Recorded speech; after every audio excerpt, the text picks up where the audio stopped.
ரொம்ப நல்லா இருக்கு. நான் 5ஆம் கிளாஸ் வந்து இந்த மாதிரி மிடில் ஸ்கூல்ல படித்தேன். இந்த மாதிரி இடையில ஒரு ஸ்க்ரீன் இருக்கும். அதில் ஃபுல்லாக சார்ட்டா ஒட்டிருப்பாங்க. என்னெல்லாம் வரைய சொல்லுவாங்க, எனக்கு வரையவே தெரியாது. ஒரு நோட்டத்தில் தான் வரைய சொல்லி கொண்டு வந்து அதில் என்னோட இதுன்னு சொல்லி ஒட்டி வைப்போம். இதை பார்க்குறப்ப அதே மாதிரி தான் இருக்குது. கிளாஸ் வைஸாக அதை பிரித்து அப்படியே வச்சுட்டே இருப்பாங்க. அவங்க எல்லாத்தையும் பார்க்குறப்ப ரொம்ப சந்தோஷமா இருக்கு.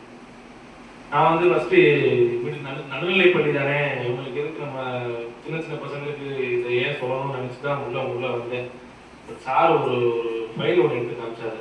அந்த ஃபைலில் வந்து நீங்கள் நிறையா வேலைகள் பண்ணியிருக்கீங்க. நடுநிலை பள்ளி ஒரு ஒரு காலேஜ் என்னென்ன வேலை செய்யுமோ அந்த வேலைகள்லாம் செஞ்சுருக்கீங்க.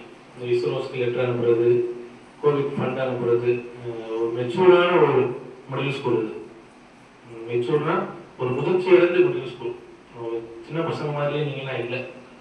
அந்த ஒரு பையன்லாம் வந்து அந்த பையன் நினைக்கிறேன் வந்து ஒப்பிக்க வந்தேன், சாரி பேச வந்தேன், விழிப்புணர்வு. ஆனால் அவன் எப்போ அவர் பேப்பர் கூட இல்லாமல் வந்து பேசிட்டு போகிறான்னு பயங்கர ஷாக்கிங்காக இருந்துச்சு. இதுதான் அதுவே பயங்கர ஷாக்கிங்காக இருந்துச்சு.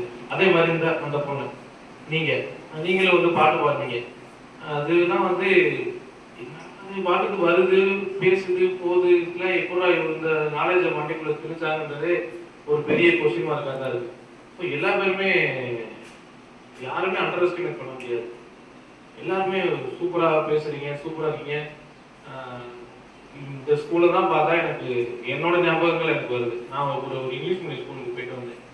அவங்கள பார்த்தா எனக்கு அந்த ஞாபகங்கள் வரல. நான் படித்த ஸ்கூலு, என்னோட நான் உட்காந்துருந்த பெஞ்சு, அந்த ஞாபகங்கள் வரவே இல்லை. உங்களெல்லாம் பார்க்கும்போது எனக்கு வருது. சரி, டாபிக் வரும்.